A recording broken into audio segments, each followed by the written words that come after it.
कहाँ है? तो माता पर्दा डाल देती थी, कहती कि अभी पढ़ाई करके बच्चों के साथ खेलने गया है, अभी गया है।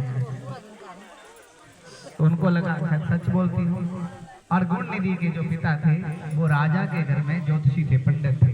तो वो राजा ने अमूल्य वस्तुएं दान में दे रखी थी। तो गुण निधि ने सारी वस्तुएं जुए में हार दी। लास्ट में क्या था कि पिता के उंगली में अंगूठी थी और पिता नींद में थे।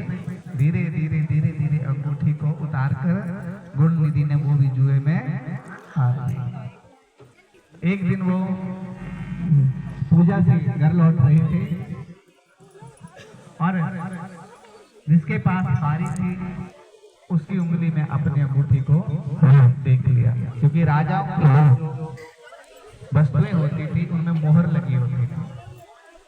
और गुण निधि के पिता ने पूछा, ये अंगूठी तुझे कहाँ मिली? उसने कहा, मेरी है भाई, ऐसी कई अंगूठियां मेरे पास है। जब उसने डांटा कि ये राजा की दी हुई भेंट है, मैं राजा से शिकायत करूंगा, सच बता ये अंगूठी कहाँ से आई? तो उसने सच बता दिया कि तेरे बेटे गुण निधि ने जुए में हार दी और ऐसी कई अमूल्य वस्तुएं उसने मेरे पास हार दी है। पंडित जी को क्रोध आया, घर गए, पत्नी को आवाज लगाई, भाग्यवान गुण निधि कहाँ है? तो हर बार की तरह वो यही बोलते हैं कि अभी पढ़ाई करके वो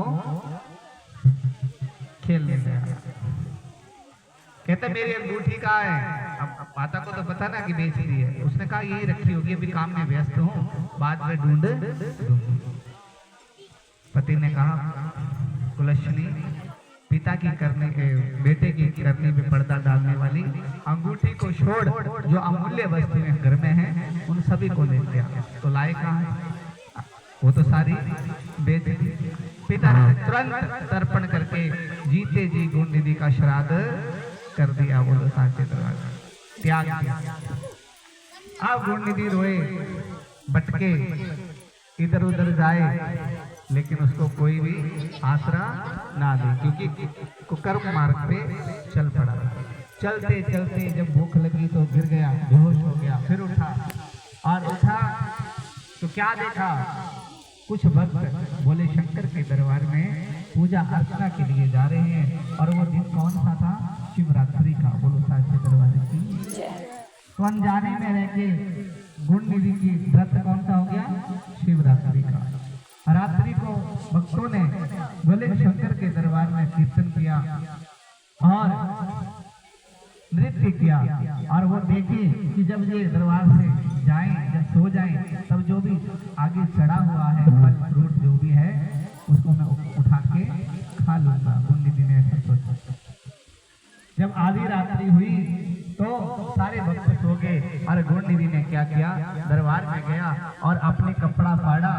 कपड़ा फाड़ के बोले शंकर के अंदर लो की, यानी ज्योति जलाई, दीपक जलाया कि लो होगी तो मैं कुछ उठा सकता हूँ। और जैसे ही उसने वो फ्रूट उठाया, फल उठाए, भागा दौड़ा तो पैर एक भक्त के साथ लग गया। जोर से जलाया, चोर चोर, पकड़ो पकड़ो, मारो मारो, सभी पड़े और एक ने बाण मारा और गुण निधि वहां पे खत्म हो गया। यमदूत लेने आए, यमदूत लेने आए, लेकिन जैसे ही यमदूत लेने आए वहां से शिव जी के दूत भी आ गए। उन्होंने कहा आप इसे नहीं ले जा सकते। कहते क्यों? ये तो पापी है। कहते पापी तो है, लेकिन इसने अनजाने में शिवरात्रि का व्रत रखा है, दीपक जलाया है कपड़ा फाड़ के, इसलिए से अनंत गुना फल मिला है। कहते इसने तो फल चुराए हैं। जो बोले कि पिंडी के ऊपर से प्रसाद खाता है ना, वो विष के समान होता है, जहर। वो किसी ने खा लिया हो ना, शास्त्रों में लिखा है, तो उसको नरक मिलना ही मिलना है। इसलिए ऊपर चढ़ा हुआ प्रसाद कभी ग्रहण नहीं करना है। वो कौन खाता है उसको? जंगम लोग आते हैं ना, जंगम।